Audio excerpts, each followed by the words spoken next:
What's going on, guys? Welcome back to the channel. Thank you so much for clicking on the video. I appreciate that. Today we are going to go over the Bloody Afflictionist build. This is going to be a level 150 build. No buffs required, only the buffs that you receive from your talismans to help you out along the way. I've been playing with this for a few hours and I think I'm really onto something here. It's going to use blood and poison to get that really fun status effect build up. And just to let you guys know, the next video after this one is going to be a full-on Afflictionist new game plus build that's going to have buffs, it's going to have poison, it's going to have blood, and it's going to have Scarlet Rot and Frost. So stay tuned for that one. But if you just want a 150 build, this video is for you, so let's get into it. How this build is going to work is you are going to use your shield to proc a status effect, and then all of your talismans are slowly but surely going to start procking, and you're also going to be using the Vulgar Militia Saw because this weapon is phenomenal, especially because it has blood loss build up at 118, making it very easy to proc blood loss and activating another talisman. So overall, we're just going to be snowballing, activating our talismans, getting more attack power, doing more damage, and having a ton of fun making our way through Elden Ring. The status effects you're going to be proccing most in this build are poison and blood, but even though poison doesn't do a really good job at killing enemies, it does do a great job at proccing our talismans. So let's go ahead and start with the talismans right now before we get into anything else, just so you guys can see exactly what I'm talking about. We are going to use the Kindred of Rot's Exaltation in talisman slot number 1. This is going to give us a 20% damage boost anytime rot or poison is in the vicinity for 20 seconds. So even though this buff doesn't last a long time, it does have a devastating effect with this build that we're currently using. For our number 2 talisman, we're going to be using the Wing Sword Insignia. Now, I don't have the Rotten Wing Sword Insignia on this character, but you definitely want to use that instead of this if you do have it. But the Wing Sword Insignia is going to raise our attack power with our successive attacks, which later on is going to stack with one of our tiers in our Flasks to do even more damage. This is going to give you a plus 10% attack power boost, so you can do more damage, and this does stack with all of our other talismans, so our attack power boost is going to be pretty substantial by the end of this. The next talisman we have is going to be the Lord of Blood's Exaltation. This is going to proc anytime there's blood loss in the vicinity, and it's going to give you a 20% increase in your attack power. This stacks with the Kindred of Rot's Exaltation. It also stacks with the Wing Sword Insignia, and it's going to help us do a considerable amount of damage. And for our 4th and final talisman slot, we're going to be using the Bullgoat's Talisman, which is going to give you a 33% increase in poise, and that will push us over the 51 poise so we don't get knocked around too much by our enemies here in Elden Ring. And for our Flask of Wonders Physic, we're going to be using 2 particular tiers here. The first one is going to be the Green Burst Crystal tier, which is going to temporarily boost our stamina recovery speed, and it's going to give us a boost of 15 stamina per second for 3 minutes. So it lasts a good amount of time. It's definitely going to last an entire boss fight, and with this build, we are going to be using a little bit of stamina, so it's nice that we're going to be able to recover that fast. The next tier we're going to be using is the Thorny Crack tier, and this is going to boost your successive attack power. So by the time you hit 3 consecutive attacks, you're going to get a 20% increase in your attack power, which is just going to translate into getting more damage out on the enemy. Now for our armor, we're going to use everything that's completely aesthetic. I know that if I had the Mushroom Crown, it would give me that extra 10% damage when poison or rot is in the vicinity. However, on this character, I do not have it, but if you want to do that extra 10%, grab yourself the Mushroom Crown instead of wearing exactly what I have. But in this particular armor set, I'm using the Black Hood, the Leather Armor,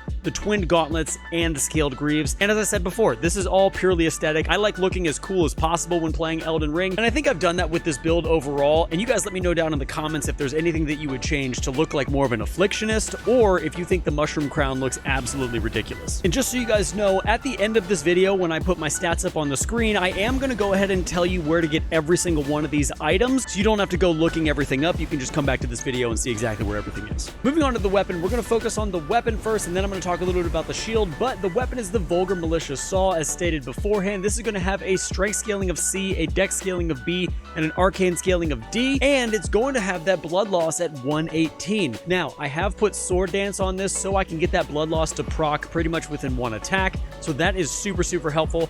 And its physical attack is 258 plus 330, so it does a decent amount of damage when you are hitting people. I love this weapon a lot, not only because it's a decent weapon, but the strike pattern of this weapon is really fun and easy to play with because it's horizontal slashes instead of vertical slashes. I find with vertical slashes on weapons, it's easier to miss your target, whereas the horizontal, you can hit multiple targets at once, which makes this really fun to use. This weapon does have a really awesome heavy attack where if you hold the heavy attack button down for long enough, you will do a double slash, and you will get blood to proc almost immediately after hitting your target. So moving on into the shield, the only reason that we're using a shield for this build is to get the Viper Bite off on the enemy, which is going to cause our Kindred of Rot's Exaltation to proc, giving us that 20% damage increase for our attacks. This is going to have a poison buildup of 72, and the best part about this poison is it's not just normal poison. This is going to inflict deadly poison on your enemy, which is going to tick faster, but it's going to do a lot more damage to your target as opposed to regular poison incantation or spell. Now, before I tell you exactly where to get everything in this build, I'm going to show you my stats here on the screen just so you know how to allocate the stats. If you think they should be a little bit different to do some more damage, leave it down in the comments below because I'd love to know your thoughts. I know that I love making these videos, but I know that there are things that I could do that could min-max this build that I might not have done. So leave it down in the comments below and I'd love to start a conversation with you. So now I'm going to go ahead and tell you exactly where to get every single thing for this build so you don't have to go search a different video to try to find it. First and foremost, the Vulgar Militia Saw can be farmed from the Vulgar Militia that are located over in Caelid, right here on the map. The Coil Shield is going to be located on Mount Gelmir, and it's going to be in the Volcano Cave dungeon on a dead body. The Black Hood can be found in a treasure chest within the Sage's Cave. The Leather Armor can be found if you kill Patches in Murkwater Cave within Limgrave. The Twin Gauntlets can be obtained if you do the entirety of Dee and Fia's questline. I do have a video for that, so I'll leave it down in the description below for you, and I'll link it right here in the top right in the corner. And then these Scaled Greaves are going to be, I believe, from the second letter you get from Volcano Manor when you go to kill the different Tarnished. The Kindred of Rot Talisman is going to be dropped in Seathwater Cave dungeon. The Wingsword Insignia is going to be in Liurnia of the Lakes inside of Stillwater Cave. The Lord of Blood's Exaltation is going to be located in the Lindell Catacombs within the capital from the end boss in that dungeon. And the Bullgoat's Talisman is going to be located in Caelid in the Dragonburrow Cave dungeon. And finally, the Thorny Cracked here can be dropped by an Erd Tree avatar in the Consecrated Snowfields, and the Greenburst Crystal Tier is also going to be dropped by an Erd Tree avatar in Caelid east of the Smoldering Church. That's going to be the Bloody Afflictionist build. I hope you guys enjoy playing with it. I loved it a lot, and I cannot wait to get the full New Game Plus Afflictionist build out next week. So with that being said, thank you guys so much. If you have not ended up subscribing to the channel, feel free to subscribe. It helps me out a ton. Hit that bell notification so you know when I'm making more content. I do make content every Monday and Friday with shorts in between. Normally it's all Elden Ring stuff, but there's a few other games sprinkled in from time to time. So with that being said, guys, thank you so much, and until next time,